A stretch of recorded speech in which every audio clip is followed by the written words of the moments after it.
What's up, guys? Welcome to Keto Rewind. I'm Jess, and I'm recording this on my phone because my memory card is in my computer, uploading my next video.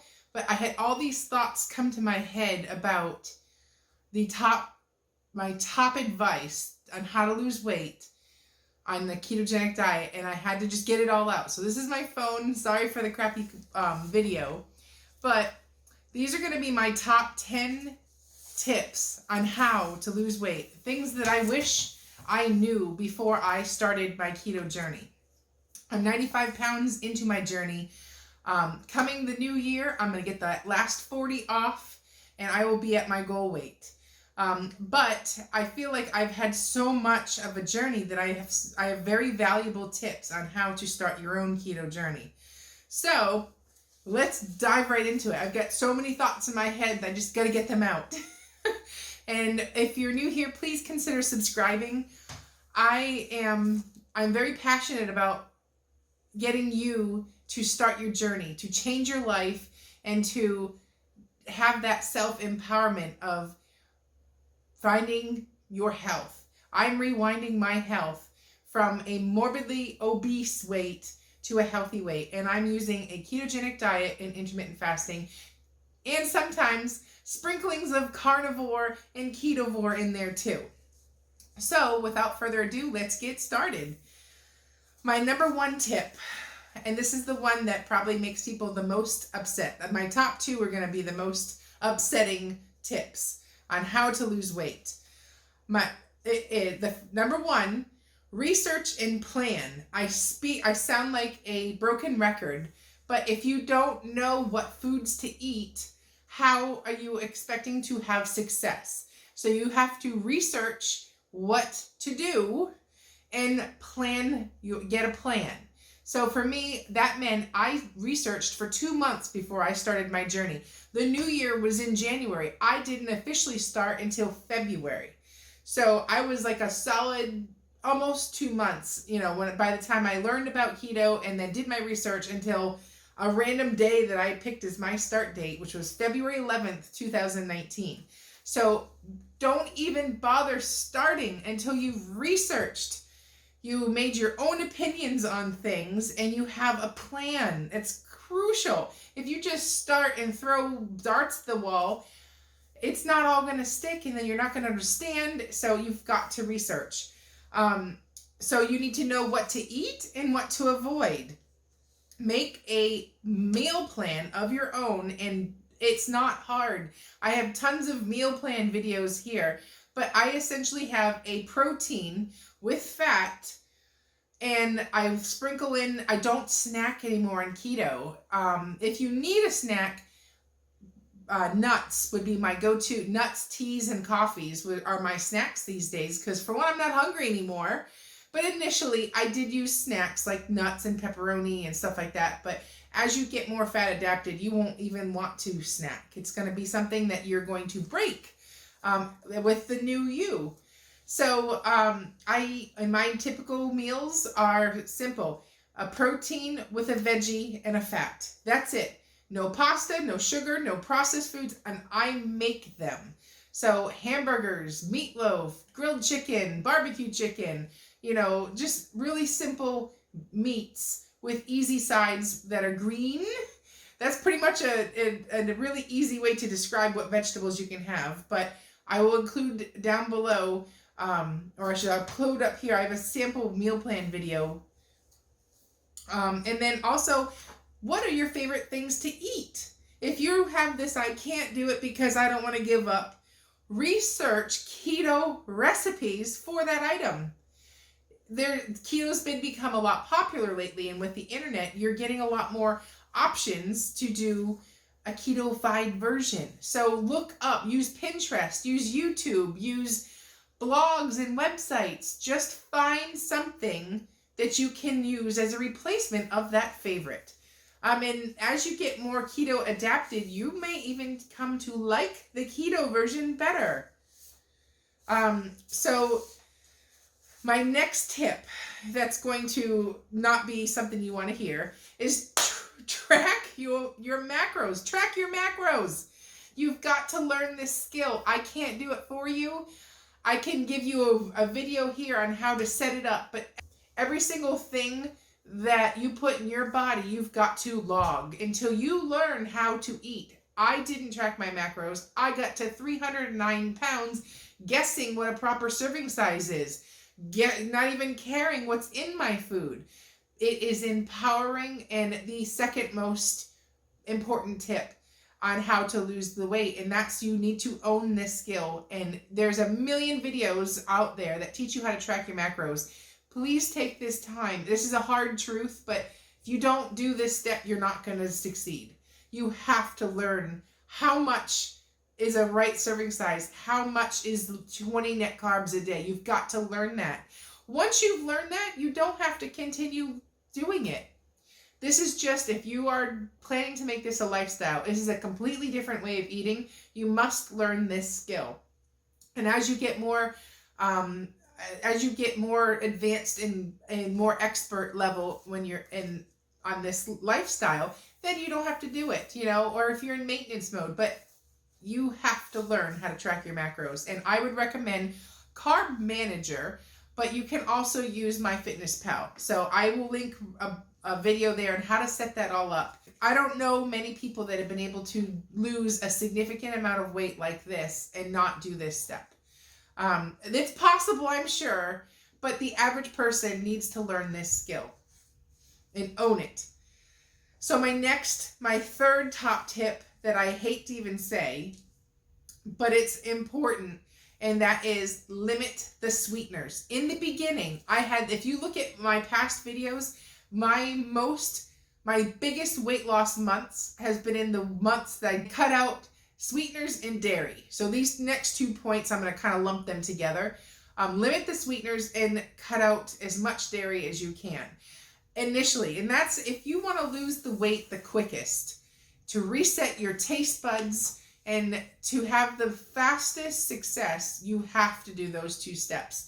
I discovered I had a sugar addiction because I cut the sweetener out and I craved it. I was manic about those cravings. All I could think about was sugar, and then I realized I had a sugar addiction.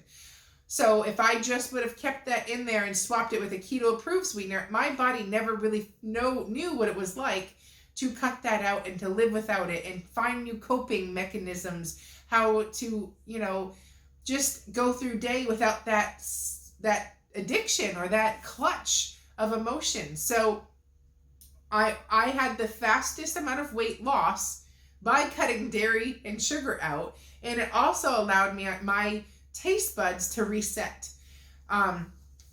It was hard. I mean, I feel like as someone who's a recovering sugar addict, by cutting those out and giving myself several months in the beginning without those things, I feel like that's why I have success today. I feel like adding too much sugar or dairy also slowed my weight progress down on the scale. The months that I was cleaner or stricter, I did not have many of those items. So, I mean, and here's the thing. You have 2 approaches. Time's going to pass anyways. Do you want to lose it quickly? You cut these things out. If you don't really have a timeline or schedule, you just want to make this a lifestyle change and go easier on it, you can still do it. I'm not saying completely cut out sugar and dairy, but it's up to you on your pace. If you want results fast and you want the most effects from the ketogenic diet, cut them out, limit them. If you're not quite as determined to have it, speed isn't really something you care about, okay, well, you can still have them. Dairy is still keto. Sure, the keto approved sweeteners still, like, Lakanto, stevia, Swerve, those ones don't spike your insulin, but you'd still just have the cravings, or they're easy to overdo or stuff like that. But there's nothing wrong with having them if they fit in your macros. So I guess you need to also decide if you want to lose it quick or if you're okay with just a slow and steady pace. Either one is correct. There's no right answer. But for me, I wanted to get this over with as quick as possible. And I yo-yoed a lot on my journey because I was letting too much of the sweeteners and the dairy into my life. So that's my personal experience with it. Some people are affected by dairy or the keto approved sweeteners. So it's like, I guess you kind of, it's like you gotta pick one and stay consistent. But for me, I would say limit them. I didn't say cut them out. I said limit them. What I consider dairy these days is now heavy whipping cream, butter, Parmesan cheese, or any cheese that has been aged. That will be the best cheese for this diet, or this lifestyle, because it has less A2 of the milk protein. So that's when I consider dairy, those are the things I have all the time. Butter, heavy cream daily, obviously, and Parmesan cheese sparingly throughout the week. I occasionally will do a few other cheeses, but not more than 1 to 2 times a week for those. The next one is tune out the noise. Tune out the noise. Everybody's going to have an opinion on your journey. And you know what I say to them? I can't say on this channel, I'll get demonetized. But seriously, I've had my own experience with the haters, the keto police, the food police, the carb police, all of it. It's not just the keto world. The people that are not a fan of keto will also tell you they're not. So you've got to tune that all out and stay focused. Don't let anybody else's opinion on your weight loss journey be more important than yourself and your own advocacy of your own control on your health. It's your decision. It's your body. So even me, don't listen to what I say. Make your own opinions. You take what I say, do some research, but never let somebody else's opinion matter in your journey. Stay true to yourself. And along those lines, this is something that I had to come to terms with for my own self, because I'm a very self-critical person. And that's invest in your thoughts. Pay attention to those non-scale victories. Each thought that you have is an investment that pays dividends immediately. So invest wisely in those thoughts. You've got the power to choose your thoughts and align them with peace, love, and positivity. You don't need the negativity in your life. You don't need negative thoughts. You don't need to be critical of yourself. You already feel bad enough about your situation. Nobody gets to 309 pounds and feels good about it. This journey was a huge change for my mental health, and I had to relearn how to talk to myself. So stop being so negative to yourself and start using talk to yourself and be kind.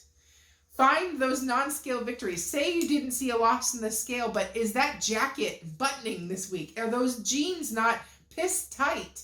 Does your shirt have, this was one of the shirts I've had for a while. It's ridiculously huge, but now I love how big it fits on me. Just talk to yourself and be kind. There's no need to tear yourself up. This world is pretty cruel. You need to be nice. And that's me. I took a long time to start loving myself and looking in the mirror and finding something that I loved in that mirror, my reflection. And each day I got better and better and better. And now I have so much self-esteem, so much self-worth and confidence. And it starts by the way you talk to yourself. And then sometimes we're going to have bad days. So the next thought would be, move your body. That's it. And I'm not saying you've got to go hop on a treadmill and walk 30,000 miles in a week. No, just move your body. Take the stairs instead of an elevator. Take a yoga class, take a Zumba class. I'm a fan of weightlifting. My husband's a cyclist. We don't do our workouts together, obviously, because we're on 2 different pages. But the main point is, take a walk to the park. Get fresh air. Have those thoughts and have that time for you. I was fearful for the first 6 months of my journey. The first day I started my journey, I went to the gym. And I was so embarrassed about being the biggest person there that I didn't return to the gym until month 6. And I had lost 60, 70 pounds by then. But I wish that was silly of me, because for one, I didn't tune out the noise. I gave other people's opinions, or which they probably didn't even notice I was there. But in my head, I was like, everybody's looking at me. So I gave them so much power over my own thoughts that, and it was just ridiculous and silly. So I wish I would have walked a little bit more at the gym. I wish I would have just gone and moved my body, because there's so much of a rush of emotions that can get cleared, and you come back feeling so good and you never regret a workout. But moving your body every day really does bring you back. And I'm not saying you've got to go kill yourself, but there's no reason why you can't take a walk around the block, to go out and get fresh air, to even go outside and sit. Just do something. Don't sit around. And find a passion that you can stick with that will encourage you to move your body. And we all are different, and then get a workout buddy too. That makes it really helpful. My next thought, or my tip, I should say, my advice for losing this weight is stay in your own lane. I say that all the time, and it's easier said than done, but you've got to stay in your own lane. Stop looking at somebody else's journey. You don't know their story. Some of the most fit people you would even see at the gym probably were obese at some point in their life. Like, you don't know that they've always been skinny. You don't know what they've gone through. So use them as inspiration. If somebody is also doing keto and is losing weight faster than you, too bad. That's lucky for them, but you can't judge your journey off of their journey, because it's all dependent on what you've done. So for me, I was a yo-yo dieter over and over again. Then that makes it harder to lose weight on keto. So if somebody else has never been a yo-yo dieter and switches to a keto lifestyle, their body's not used to yo-yoing, so it's going to lose weight faster. My body's like, is this girl for real? Is she really going to do it this time? Or are we going to gain it back? Is this going to last a week? What's the point? So you've got to keep that in mind when you are in a journey. Everybody's journey is different. Everybody's story is different. Everybody loses weight differently. Some people will have a really fast start, and it'll be slower in the middle and speed up. You cannot compare your journey with somebody else. So stay in your own lane and stop worrying about their journey and what they're doing, and focus on yourself. Which leaves me to the next point: trust the process. Just because Susie is losing weight rapidly doesn't mean that your day's not coming. Sometimes it just takes a little bit of consistency of keeping at it, getting up when you fall down, for the scale to start moving. So you've got to trust the process and give it time to work. The more insulin resistant you are, the more difficult it will be to lose the weight. So just because somebody next to you is losing it fast doesn't mean it's going to come off fast on you. You may be a slower loser, but that's not a bad thing. The only thing that matters is you lose the weight and you get to the goal line. How fast it took you to get there is so irrelevant in the grand scheme of things. Because if anything, if you lose it slower, you are learning it better, because it's taking you longer to do it. And these are becoming habits that you're doing longer than somebody who gets to their goal weight and never really had a struggle, so it's okay to lose weight slow. It's okay. Just trust the process. And when you fall flat on your face, get back up again and just be better the next time. Don't beat yourself up about it. I've lost and gained probably 30 to 40 pounds extra than I can say it, because I yo-yoed and went back and forth, and I had vacations, and some weeks I had gains, some weeks I had big losses, some weeks I had no losses. But it's all part of the journey. So you can see I get really passionate about this, but it's the truth. And my most important, that leads into the next point. You've got to be prepared for the fight of your life. It didn't take you 6 months to gain all the weight. It took you probably years if you're like me and you're following my channel. It took me 14 years to gain 140 pounds. It didn't happen overnight. It was a lot of bad decisions over many years that got me where I am today.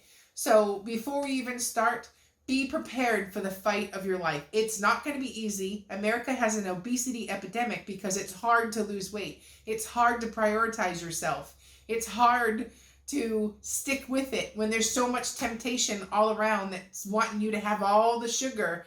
And then you wonder why people spend $6 to $8 on Starbucks. Well, it's because they put sugar in everything. They're addicted, you know? So it's like you have got to be prepared for the fight of your life. And when you start this, you better fight and fight for yourself. You owe it to yourself to be the best version of yourself.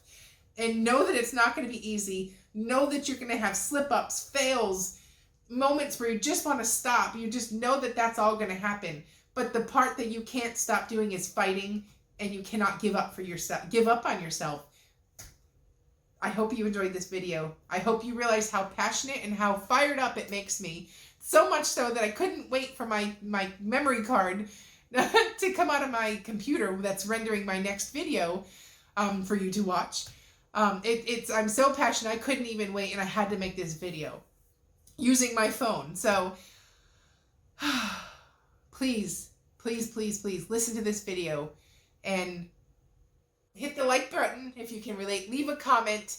If you want any more tips from me before we start the new year, let me know. Comment below with them, and I will make a video on it. You know, I will do everything in my power to help you get to where I'm at right now. I'm 95 pounds in. I'm still fighting, and I want you to fight with me. We can do this. So that your next thought mentality going forward, I can do this. I want to hear it. Say it. I'm Jess, and you're watching Keto Rewind. Bye-bye.